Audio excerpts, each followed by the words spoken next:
Hola, hola, chicas y chicos, bienvenidos a esta ya la 11ª cápsula del curso de cálculo avanzado. El día de hoy vamos a estar trabajando un concepto que en estricto rigor ya conocemos, que vamos a hablar del vector gradiente. Yo sé que no lo hemos llamado así, pero es una cosa que ya hemos calculado miles de veces con una ligera sutileza, y vamos a hablar un poco de planos tangentes también, ¿ya?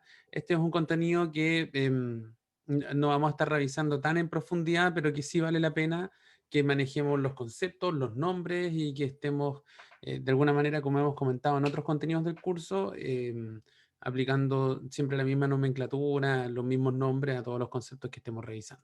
¿Ya? Consideremos el caso entonces de una función f que está definida a valores variables y sea omega en R en un conjunto abierto. ¿Ya? Siempre, recuérdenlo, estamos definiendo cualquier función que queramos derivar, la estamos trabajando en todo momento sobre un conjunto abierto, que en este caso le estamos poniendo omega. Esto, ¿verdad? Para poder definir bien el concepto de derivada, que al final del día es un límite y que lo puedo calcular en cualquier dirección cerca del punto. Por eso, para no estar parado en el borde, uno define el conjunto abierto para poder trabajar siempre con puntos interiores. Y voy a tomar un punto x0 en omega tal que la función sea diferenciable. En este caso, como sabemos, la derivada de f en x0 coincide con su jacobiano, ¿verdad? Estamos diciendo que es diferenciable, así que la derivada es su jacobiano, que en este caso sería una matriz de 1 por n, ¿verdad? En el fondo yo tengo una función que está de Rn a R, entonces esto implica, nosotros ya hemos conversado esto, que el jacobiano de esta función, en un punto x0 cualquiera, es una matriz de llegada cruz partida. En este caso me queda una matriz de 1 por n. ¿Sí? La gracia, o de alguna manera la idea que queremos hacer, que queremos trabajar con esto, es que nos gustaría, ¿cierto? En vez de trabajar con una matriz de 1 por n, o sea, de alguna manera un vector fila, me gustaría trabajarlo como un vector directamente, como un vector columna, que entonces podríamos identificar de alguna manera. Entonces, lo que vamos a hacer lisa y llanamente es definir este vector como el traspuesto del jacobiano y le vamos a llamar vector gradiente, ¿ya? Si pensamos en un ejemplo muy, muy sencillo, si trabajamos con la función f de x, y igual a x cuadrado más y cuadrado, nosotros sabemos que su jacobiano, ¿verdad? Es esta función, o sea, esta matriz, que lo que en este caso me guardaría un 2x y un 2y acá, si es que yo lo derivo. Lo que estamos diciendo con el gradiente es que vamos a considerar la traspuesta de esto, entonces esto va a quedar como un vector. En la primera coordenada derivo con respecto a x, en la segunda coordenada derivo con respecto a y, ¿ya? Esto que parece maña, que parece así como una tincada y que a los matemáticos nos gusta trabajar más con vectores que con matrices, es algo que vamos a estar, digamos, argumentando en las próximas diapositivas. La idea es que esto nos quede más cómodo de trabajar cuando estemos haciendo cálculos de optimización en un ratito más, ¿ya? En las próximas clases, en la medida que avancemos en el curso. En general, cuando esto no nos lleva a confusiones, ¿cierto? No vamos a hacer ninguna diferencia entre decir gradiente o derivada, ¿ya? Gradiente, derivada, jacobiano, todas esas van a ser sinónimos para nosotros a lo largo del curso, salvo que por algún problema de dimensiones o algo por el estilo, hagamos la diferenciación sobre cuál es cuál, ¿ya? ¿Por qué hablamos entonces del vector gradiente si esta cuestión es lo mismo que el jacobiano? El vector gradiente tiene una interesante interpretación geométrica.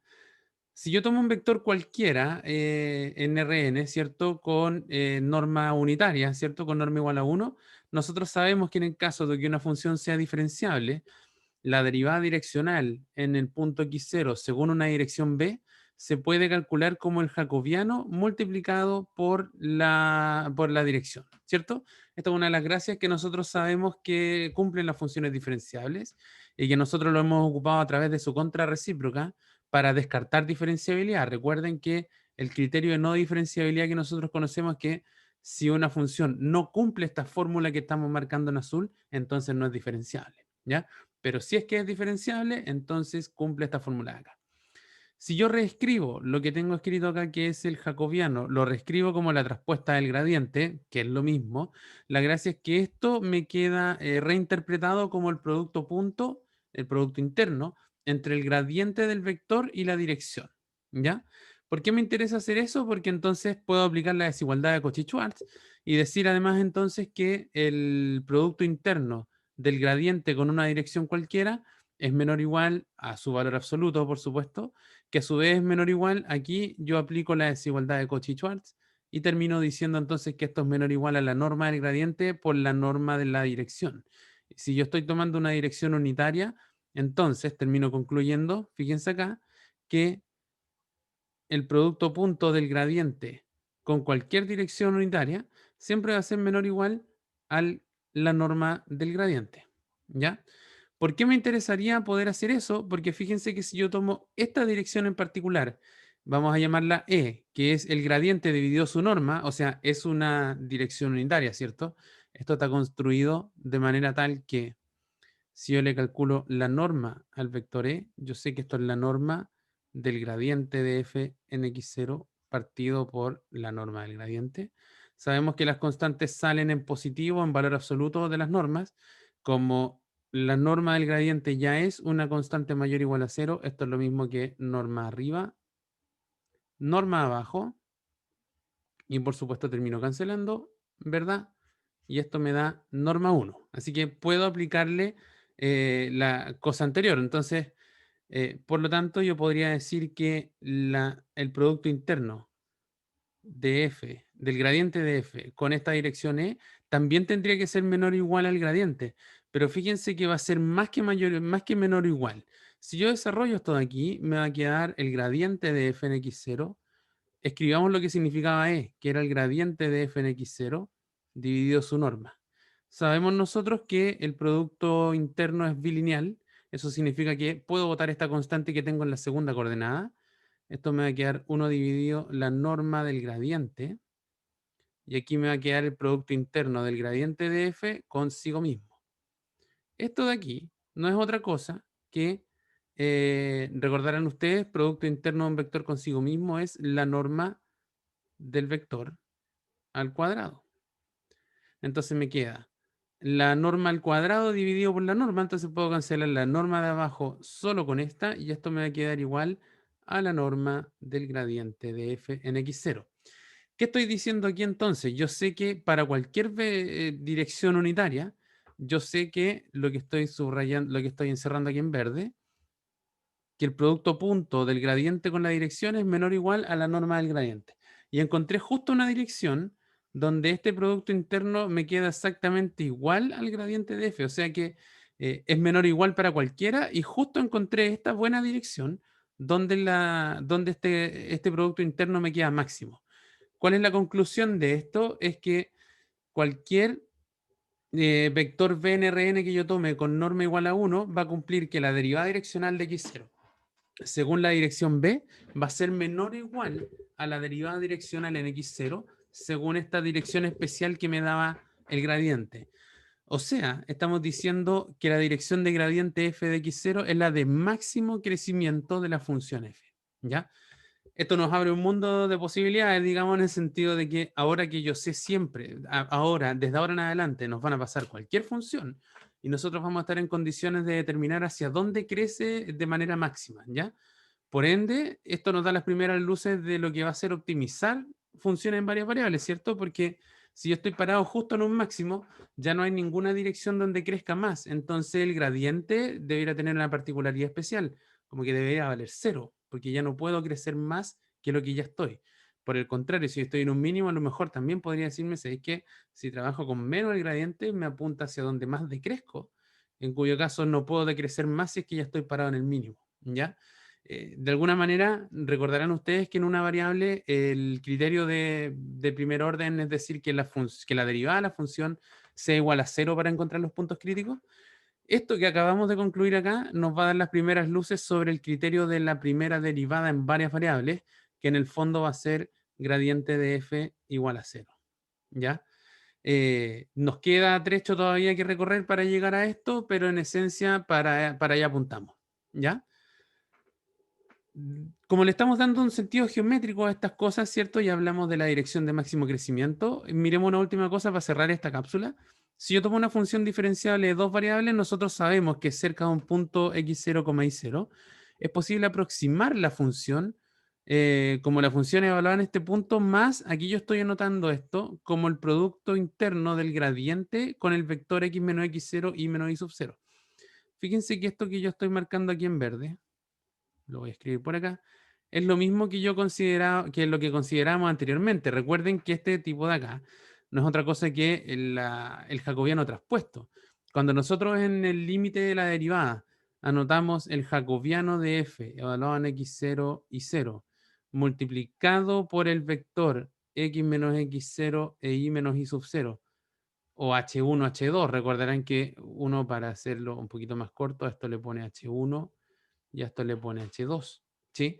Estamos diciendo, aquí estamos anotando en formato de multiplicación matricial lo mismo que yo estoy anotando aquí a través de producto interno, transponiendo lo que corresponda para que coincida, ¿ya? Calcular esa multiplicación matricial o este producto interno es exactamente lo mismo. Es razonable pensar entonces que el grafo de ambas expresiones se parezca cerca del punto x0, y0, ¿sí? Para eso yo quiero compartir con ustedes esto que tengo acá. Aquí en estos momentos yo tengo graficada la función x cuadrado más y cuadrado, que es este paraboloide que ustedes ven como en 3 dimensiones, ¿cierto? Puedo mover un poquito la gráfica para que se aprecie mejor.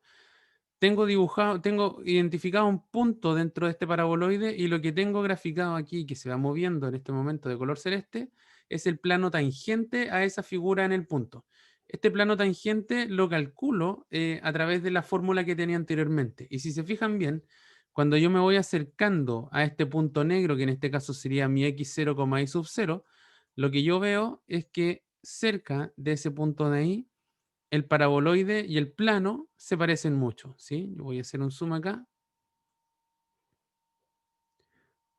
Fíjense que de hecho lo que pasa justo ahí, por ahí yo creo que se distingue bien, es que el plano que tengo dibujado aquí pasa de forma completamente tangente a la gráfica, a la curva, tal como en el caso de una dimensión nosotros teníamos esta interpretación de lo que era la recta tangente, ¿sí? Entonces, eso es lo que tenemos en el caso de varias variables también. El grafo de esta aproximación lineal afín, que podemos escribir como esto que tengo acá, corresponde en R3 a un plano que en general vamos a llamar plano tangente al grafo de f en el punto x0, f de x0, y sub 0. ¿Ya? La idea de definir esto así es extender la intuición conocida para funciones de una variable, ¿verdad? El gradiente nos dará una idea del comportamiento de la tangente a la función, ahora un plano en vez de una recta, cerca del punto que estamos estudiando.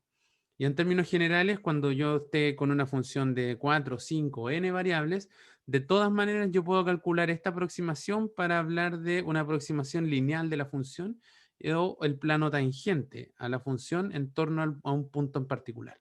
¿Ya? Esto es algo que vamos a poder calcular en algunas ocasiones cuando tengamos la función de manera explícita y por ende vamos a poder aproximar nuestras funciones más difíciles de desarrollar a través de un plano mientras yo me mueva cerca del punto. Es una aproximación razonablemente buena. ¿Ok? Solo para terminar, planteo aquí un pequeño ejercicio que podemos retomar en la clase sincrónica el día miércoles, que corresponde a lo siguiente. Dice, supongamos que la temperatura de una lámina metálica centrada en el plano x, y está dada por la expresión que yo estoy encerrando en rojo ahora.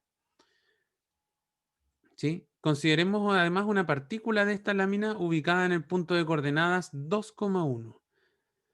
¿Ya? Si se fijan en el punto 2,1, esta función no tiene ningún problema de indeterminación. Yo puedo evaluarla, puedo derivarla, qué sé yo, me va a facilitar la vida.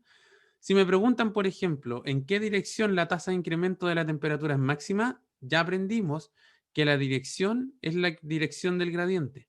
Entonces, si yo calculo el gradiente de esta función t, ¿verdad? Y lo evalúo en el punto 2,1, me va a decir directamente para dónde me tengo que mover para que esta tasa de incremento sea máxima. Y ya está, ¿sí? Lo que yo les dejo propuesto aquí es que calculen cuánto vale el gradiente de esta función t en un x, y cualquiera. Van a tener que aplicar por ahí regla del cociente o qué sé yo. Van a tener dos expresiones y van a tener que calcularlas después en el punto 2,1 para concluir esta primera parte. ¿Cuál es la tasa de variación de la temperatura en la dirección B dada por ese vector que me están dando? Bueno, si ya tengo el gradiente, yo en estricto rigor debiera calcular la derivada direccional de la función en el punto 2,1 según la dirección B que me están dando acá. Pero sabiendo que mi función es diferenciable, yo puedo recalcular esto como el gradiente de f evaluado en 2,1 producto punto con el vector B. Y eso me va a dar nuevamente lo que me están preguntando acá.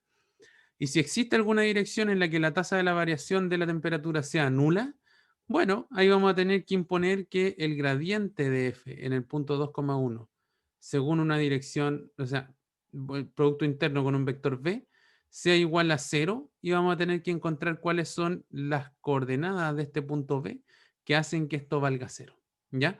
Con eso entonces vamos a poder hacer este tipo de cálculos. Este tipo de cosas sirven, por ejemplo, si yo pretendo que la partícula se aleje del lugar donde está aumentando drásticamente la temperatura, entonces sé que no me tengo que ir en la dirección del gradiente y me podría ir, por ejemplo, en la dirección contraria. ¿Sí?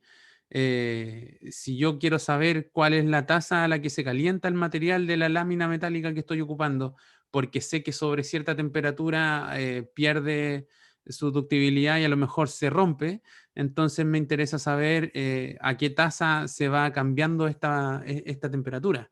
Y así sucesivamente tenemos como estas aplicaciones bien prácticas de lo que sería la noción de derivada a partir de este nuevo elemento que estamos definiendo como el gradiente. ¿Ya? El cálculo, el desarrollo como tal, se los dejo propuesto como siempre, lo podemos conversar en la sesión sincrónica y eso es todo por ahora, ¿ya? Ahora vienen unas cápsulas súper importantes que tienen que ver con el uso de la regla de la cadena en varias variables. Nos va a tomar un tiempo, la regla de la cadena tiene sus particularidades en el contexto de varias dimensiones, pero vamos a tratar de entender bien cómo funciona porque es uno de los puntos centrales del curso, ¿sí? Hasta entonces, nos vemos en la próxima cápsula.